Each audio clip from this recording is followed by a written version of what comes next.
আসসালামু আলাইকুম। প্রান্স presents world cup বসিং এর সকলকে আমন্ত্রণ। বস কার্লো আনচেলত্তির সামনে দুইটা বড় চ্যালেঞ্জ অপেক্ষা করছে। এক নম্বর, লুকাস পাকেতার ইনজুরির কারণে তার জায়গায় কাকে রিপ্লেস করবেন। দুই নম্বর হচ্ছে, যেহেতু নরওয়ের সঙ্গে ম্যাচটা অনেক বেশি মাত্রায় ফিজিক্যাল ফুটবল হতে যাচ্ছে, আর্লিং হালান্ডের মতো ফরওয়ার্ডরা আছেন, ক্যাসেমিরোর কার্ডে থাকাটা একটা অনেক বড় শঙ্কার জায়গা। সো ক্যাসেমিরোকে দিয়ে স্টার্ট করবেন কি করবেন না, সেটাও আরেকটা কিন্তু দুশ্চিন্তার জায়গা। অনেকের একটা ভুল ধারণা আছে যে রাউন্ড অফ 32 কার্ডটা রাউন্ড অফ 16 কাউন্ট হবে কি হবে না। না, সেক্ষেত্রে কিন্তু কোনো সংশয় নেই, কাউন্ট হবে। কারণটা হচ্ছে এখানে দুইটা রেস্টার্ট পাওয়া যাচ্ছে। একটা হচ্ছে প্রথম রাউন্ডের পরে সব কার্ডগুলো দূর হয়ে যাচ্ছে, আরেকটা কোয়ার্টার ফাইনালের পরে সেমিফাইনাল শুরুর আগে একটা ফ্রেশ স্টার্ট হচ্ছে। সো রাউন্ড অফ 32 পাওয়া কার্ড কিন্তু রাউন্ড অফ 16 কাউন্ট হবে। সো ক্যাসেমিরোর স্টার্ট করা নিয়ে কিন্তু একটা দুশ্চিন্তার জায়গা আছে। এবারে শুরু করতে চাই লুকাস পাকেতার জায়গায় আসলে কাকে খেলাতে পারেন, এবং তারপরে বলবো ক্যাসেমিরোর জায়গায় কে খেলতে পারেন। লুকাস পাকেতার জায়গায় ড্যানিলো সান্তোসের খেলার সম্ভাবনাটাই সবচেয়ে বেশি, কারণ সেটাই অনেকটা লাইক টু লাইক সাবস্টিটিউশনের জায়গা হয়ে যায়।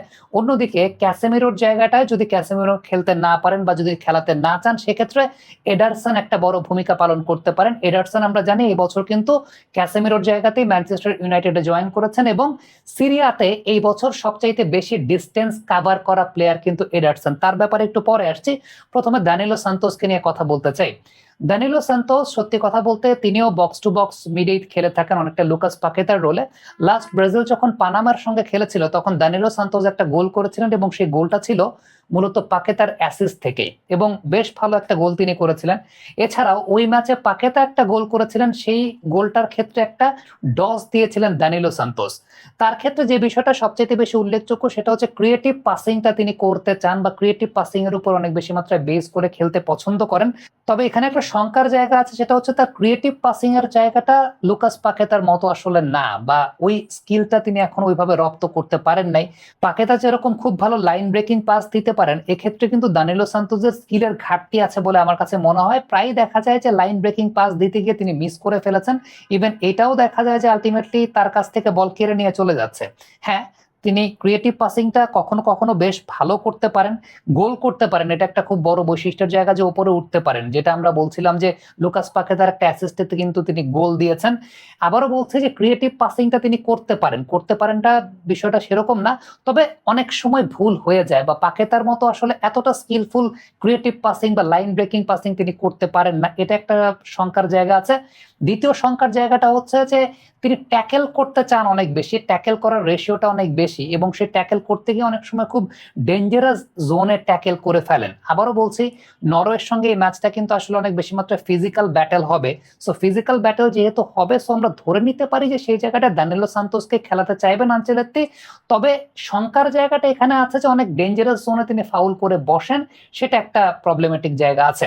তবে যদি আমি বলি যে পজিশন বেসড ফুটবল খেলতে খুব পছন্দ করেন, এবং তার ক্রিয়েটিভ পাসিং গুলো অনেক সময় খুব ভালো হয়, আবার অনেক সময় দেখা যায় যে ক্রিয়েটিভ পাসিং গুলো তিনি মিস করে ফেলেন, আবার অনেক সময় দেখা যায় তার কাছ থেকে বল কেড়েও নিয়ে চলে যায়। কিন্তু কোয়ালিটি না থাকলে তো আসলে আর এই পর্যায়ে বা ব্রাজিলের হয়ে তিনি খেলতে নামছেন না, তাই না? কোয়ালিটি অবশ্যই আছে, কিন্তু কনসিস্টেন্সির জায়গাটা আপনি লুকাস পাকেতার কাছ থেকে যে সার্ভিসটা আসলে পান, বা লুকাস পাকেতার কাছ থেকে যে সার্ভিসটা পাওয়া গেছে, সেই জায়গাটা নিয়ে অবশ্যই তো একটা ডাউটের জায়গা তো অবশ্যই থাকবে। সেক্ষেত্রে কার্লো আনচেলত্তি বিকল্প কি উপায় করতে পারেন? অনেক আলোচনা হচ্ছে একটা বিষয় নিয়ে, সেটা হচ্ছে ম্যাথিউস কুনিয়া নিচের দিকে নেমে আসবেন এবং এনড্রিক স্টার্ট করবেন সেন্ট্রাল পজিশন থেকে। সেরকম একটা ফরমেশনের কথা চিন্তা করা হচ্ছে, যদি ব্রাজিল আসলে শুরু থেকেই অনেক বেশি মাত্রায় প্রেসার দিতে চায় নরওয়ের এগেনস্টে, বা শুরু থেকেই অতি আক্রমণাত্মক ফুটবল খেলতে চায়, সেক্ষেত্রে হয়তো বা 4-2-1-3 এরকম একটা ফরমেশনে ব্রাজিল খেলতে পারে অ্যাটাকের সময়টাতে, এবং সেই জায়গাটা এনড্রিককে দিয়ে স্টার্ট করে ম্যাথিউস কুনিয়া হয়তো বা নিচের দিকে নেমে আসতে পারেন।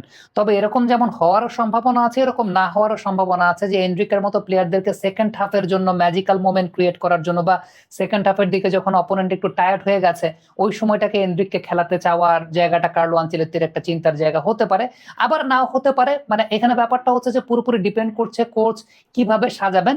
বাট ট্রেডিশনাল ফরম্যাট অনুযায়ী আসলে সত্যি কথা বলতে যেভাবে আছে সেভাবেই ম্যাথিউস কুনিয়া তার জায়গাতেই থাকবেন, যেটা তিনি আবার একটু নিচে নেমেও খেলছেন, বা নিচে নেমেও সাপোর্ট দিচ্ছেন।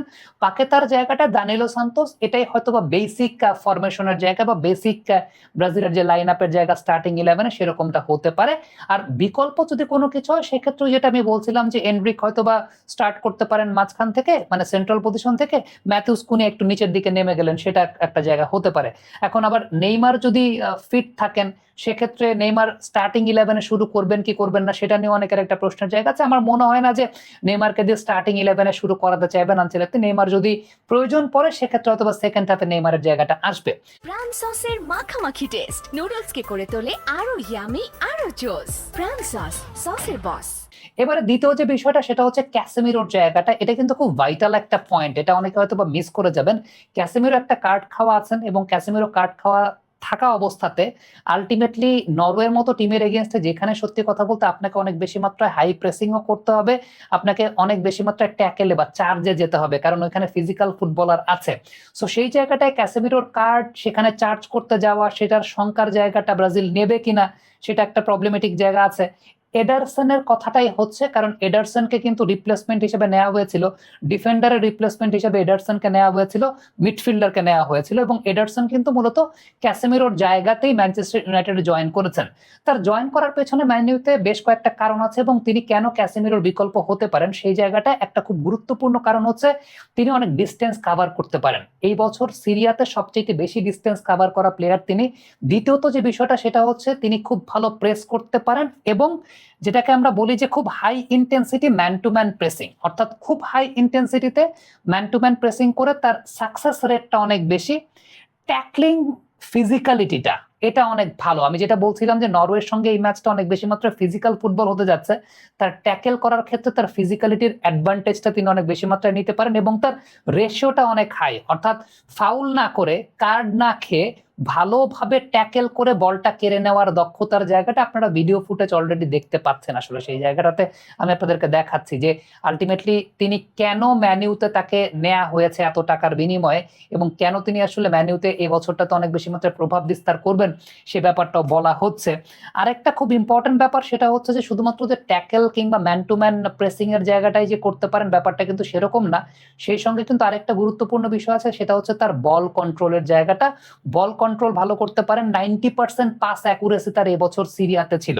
এটাও কিন্তু একটা খুব গুরুত্বপূর্ণ স্ট্যাট যে 90% পাস অ্যাকুরেসি, বল খুব ভালো কন্ট্রোল করে পাস দিতে পারেন এবং ওপরেও উঠতে পারেন, যেটাকে আমরা বলি late box run. Late box run করে বাইরে থেকে, মানে ডি বক্সের বাইরে থেকে, পেনাল্টির বাইরে থেকে কিক মেরে গোল দেওয়ার এবিলিটিও তার আছে। হ্যাঁ, ক্যাসেমিরোর মতো অত লম্বা না তিনি, মানে ক্যাসেমিরো যতখানি লম্বা, সো হেডারে কন্ট্রিবিউটের জায়গায় ক্যাসেমিরোর মতো কন্ট্রিবিউশন হয়তো বা হেডারে তিনি করতে পারবেন না।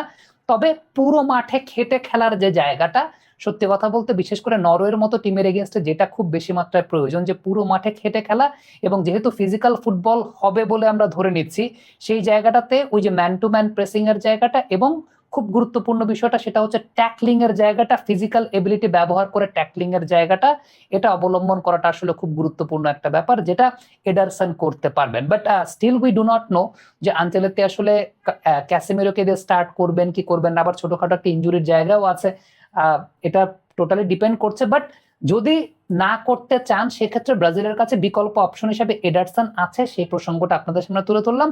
আর ওই জায়গাটায় আলটিমেটলি লুকাস পাকেতার জায়গায় দানিলো সান্তোসই হয়তোবা খেলবেন। আবারও বলি, দানিলো সান্তোস হয়তোবা পাকেতার মতো অতটা কার্যকরী জায়গাটা তার নাই, অতটা লাইন ব্রেকিং পাসের স্কিল তার নাই, বাট ক্রিয়েটিভ পাসিং তিনি করতে চান বা করতে পারেন।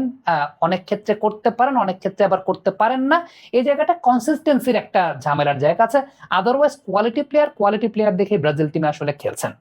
দর্শক, কমেন্ট বক্সে আপনাদের মন্তব্য মতামত জানতে চাই যে আপনাদের কাছে কি মনে হচ্ছে যে এই দুইজন অথবা যদি একজনই আমরা ধরি যে লুকাস পাকেতার রিপ্লেসমেন্ট হিসেবে আসলে কাকে দেখতে চান, কিভাবে কোন ফরমেশনে ব্রাজিলকে দেখতে চান, কমেন্ট বক্সে লিখে পাঠাবেন।